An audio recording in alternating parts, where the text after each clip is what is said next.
Council members, state legislators, county officials, school officials, and Riverton residents.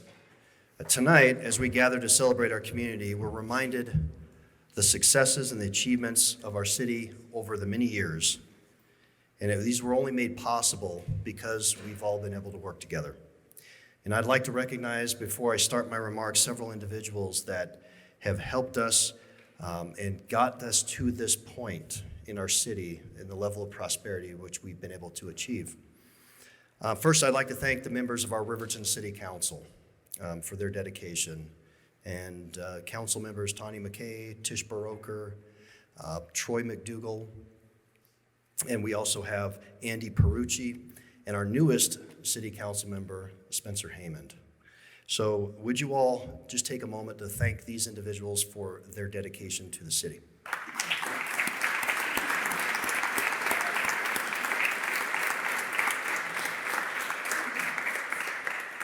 I'd like to recognize also our state legislators and all their support and work on our behalf. We have Senator Dan McKay, and then Representatives Candace Perucci, Mark Strong, Jay Cobb, and Susan Pulsifer. Please join me in thanking these legislators.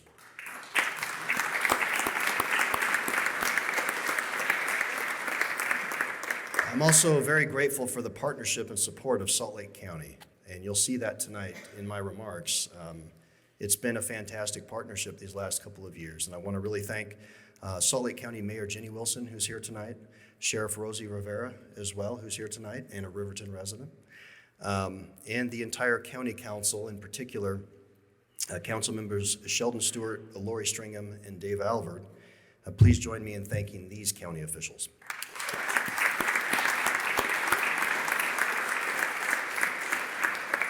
I want to recognize as well members of the Jordan School District and for their partnership and work on our behalf. And I know that board member Tracy Miller is here tonight, Daryl Robinson, Brian Barnett, and our superintendent Anthony Godfrey, as well as our associate superintendent Mike Anderson, who is here, also another Riverton resident. And of course, all of our local principals, and other school administrators, some of which are here this evening as well. Please join me in thanking these members of our school and education community.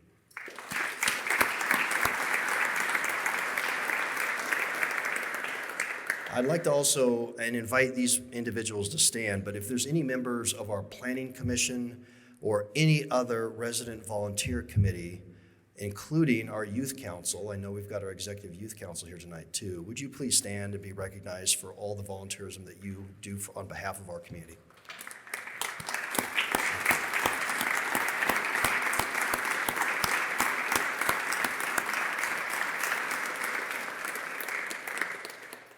And lastly, but not least, the Riverton City staff, and those that are on our Riverton City staff, if you would stand as well and be recognized. These are the individuals that put into place, into practice, the vision, the strategic priorities of the city, and want to thank them for their tireless dedication and service to the community.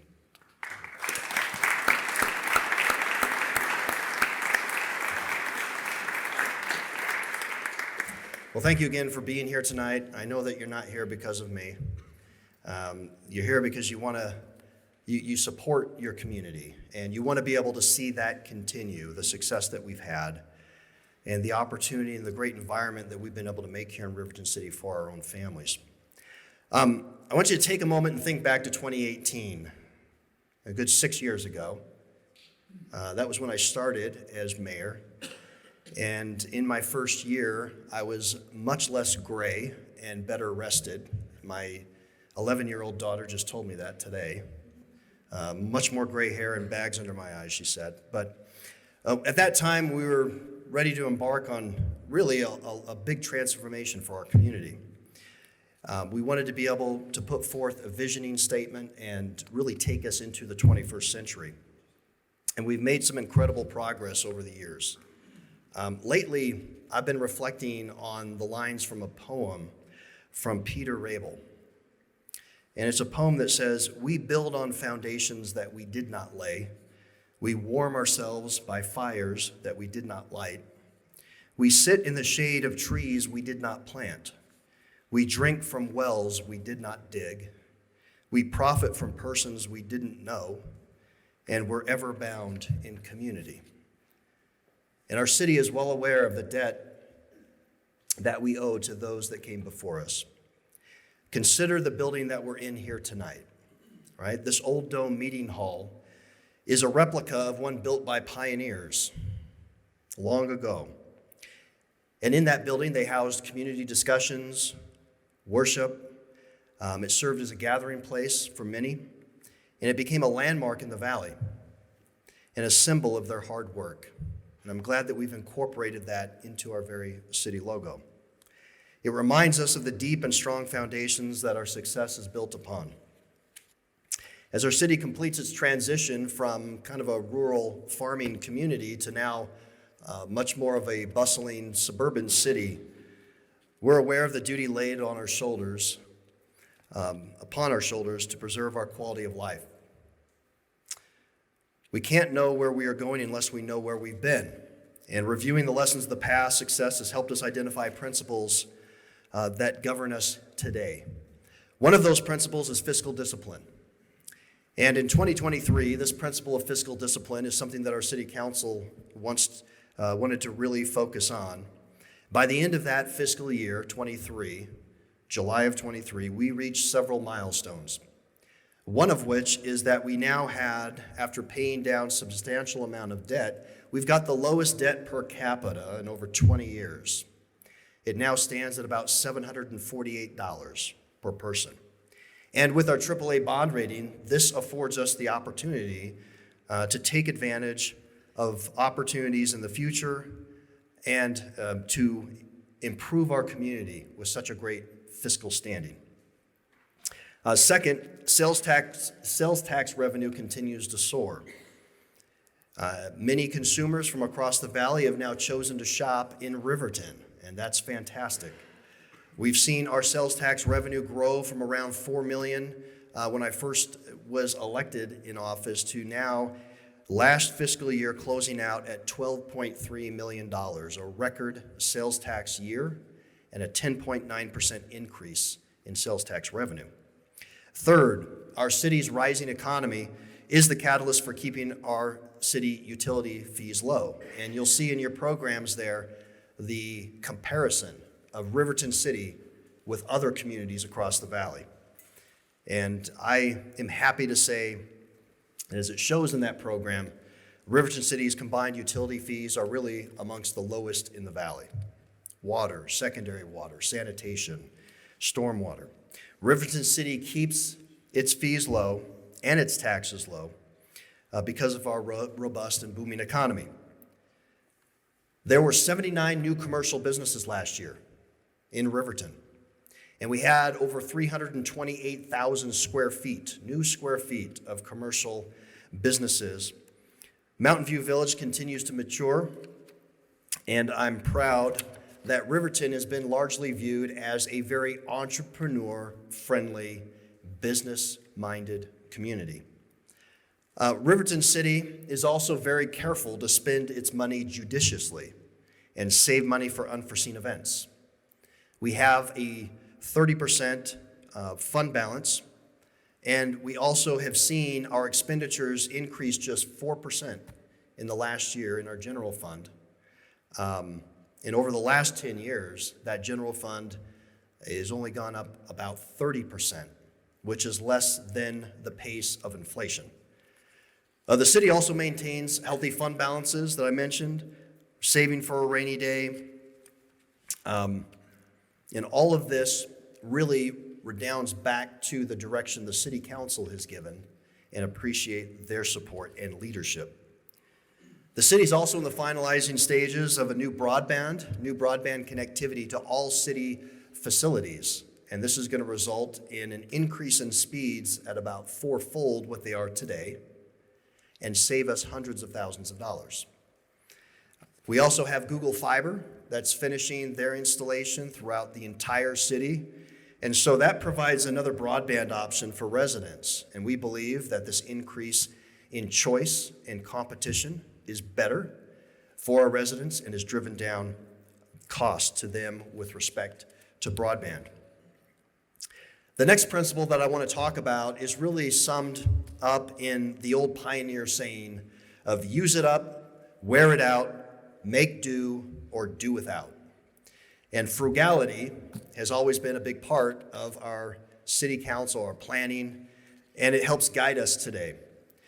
Riverton lives up to this tried and true piece of wisdom by using what is available and repurposing what may be worn out. The Riverton City Hall and the Sandra and Lloyd Community Center behind City Hall, you'll notice, is going through renovation. This building is now over 100 years old, and the City Council is directed to, again, have that principle of frugality.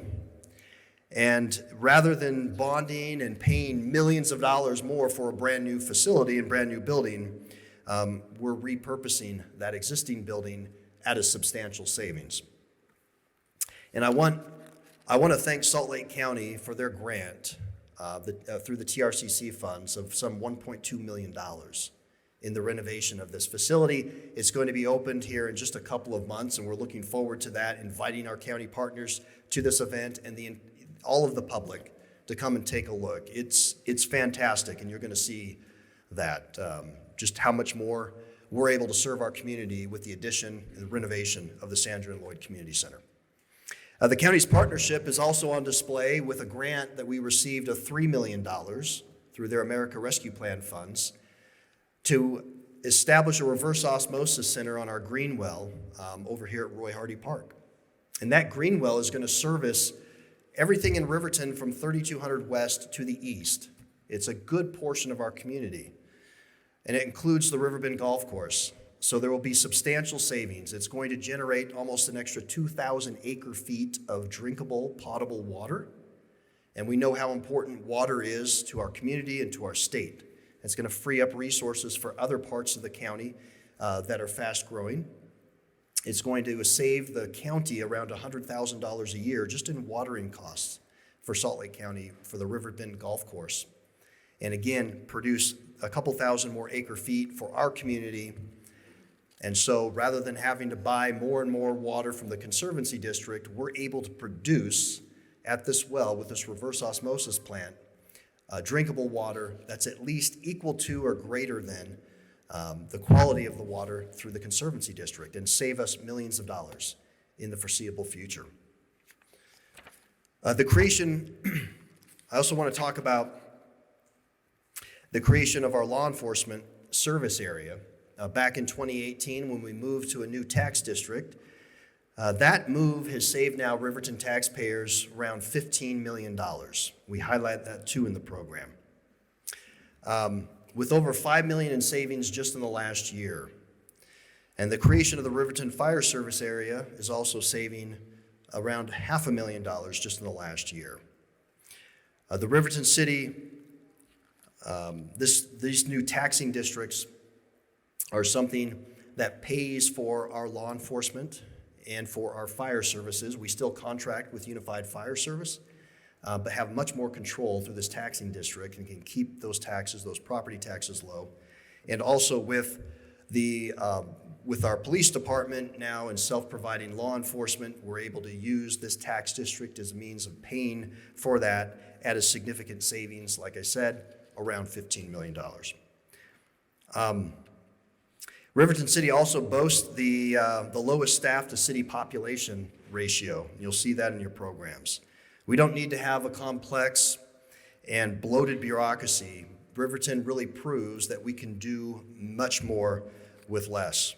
And I really appreciate the city staff because at times there's a lot that's placed on their shoulders. So thank you for allowing this to happen. Another great example of the work that we've completed in this past year, we've added 4 new pickleball courts to the park here, 3 new pavilions. We've planted over 104 new trees, and that's on top of the 4,000 existing trees that we have throughout the city. We've made improvements to the Rose Creek Trail and installed an ADA, a playground for children with varying abilities. Additionally, we've applied and received for over $9 million in grants. We've laid over 214 tons of asphalt, 37 yards of concrete, and plowed nearly 10,000 miles of streets in the past year.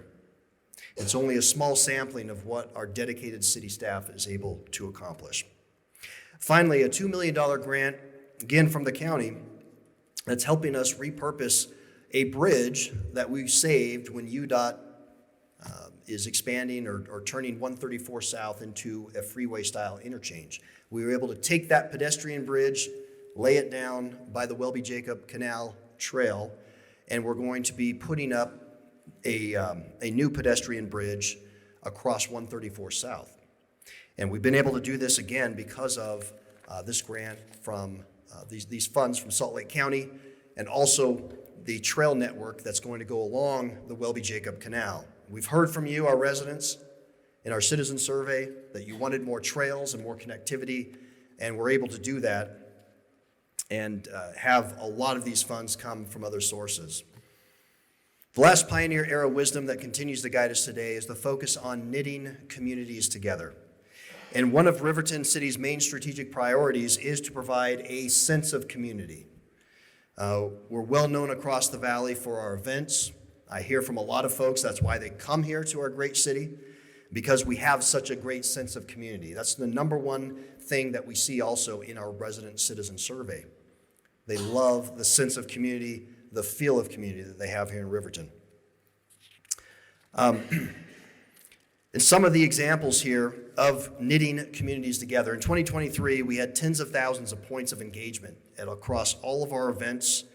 You think about town days, all of the meetings that we've had and various events through the city. Thousands and thousands of people that have attended.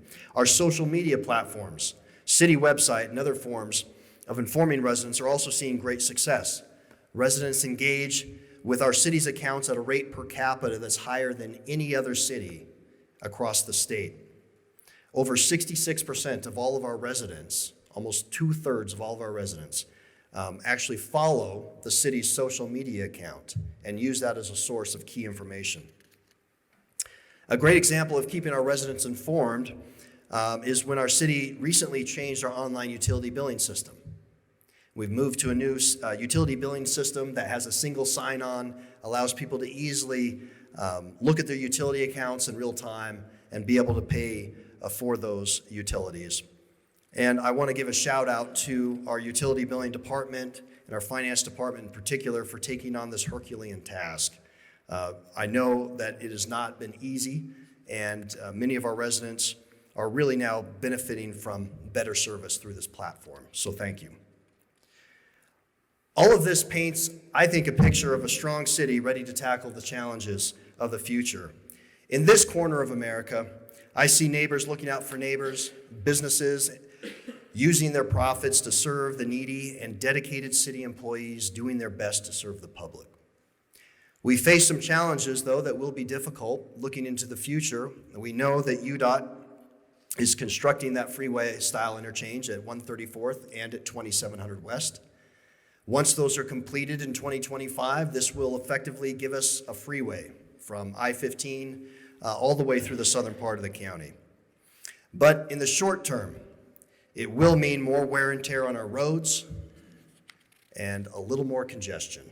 So we'll need residents and those traveling through our city to bear this with patience over the next year. But after completion, it will immediately improve travel times to include east-west connectivity. Another challenge is realizing that our sales tax revenue will not continue to have these substantial increases every single year. At some point, we're going to start to plateau. And so this is going to create some challenges for city councils in the future, I'm sure, and the city government to continue providing these services without looking to raise taxes and fees in a substantial way. And lastly, I would say that we are also experiencing at the state level, not with all, but with some legislators, I think have an ever-increasing view of concentrating more and more land use decisions at the state level and looking at more top-down approaches. And this is something we've been dealing with for the last 6 years with some 24 pieces of legislation that have come down and in some form or fashion have taken a component of our land use authority. We appreciate our legislators and we want to have an open dialogue with them. and continue to work with them so that we can tackle the challenges that we have together and keep what I think is an overriding principle: local governance. Local governance. Well, I typically like to end these speeches with kind of a rah-rah and a call to action, but recently there's an experience amongst one of our city employees and just with our employees generally that I wanted to be able to share, and I think it's a really touching story. One of our employees last year received word that their 3-year-old daughter had been diagnosed with cancer, and that it would require many treatments and it would be a long road to recovery. And when that news was shared with other employees, they responded with overwhelming support. They volunteered to help cover this employee's shifts and responsibilities so that he could spend more time at home with his wife and daughter. And all the employees around the city seemed to rally and help support, even donated money to this family via Venmo and sent encouraging messages.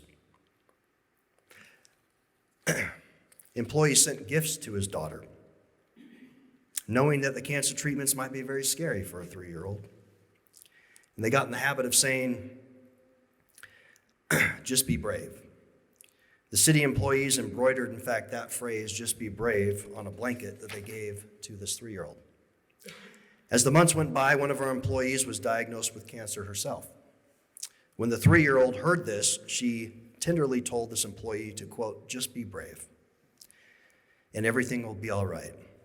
So from a 3-year-old to one of our adult employees, our care for one another has gone full circle. In Riverton City, we're truly knitting generations together, whether inside the city government or among the residents. We're looking out for one another and ensuring that no one feels that they have to face life's challenges alone.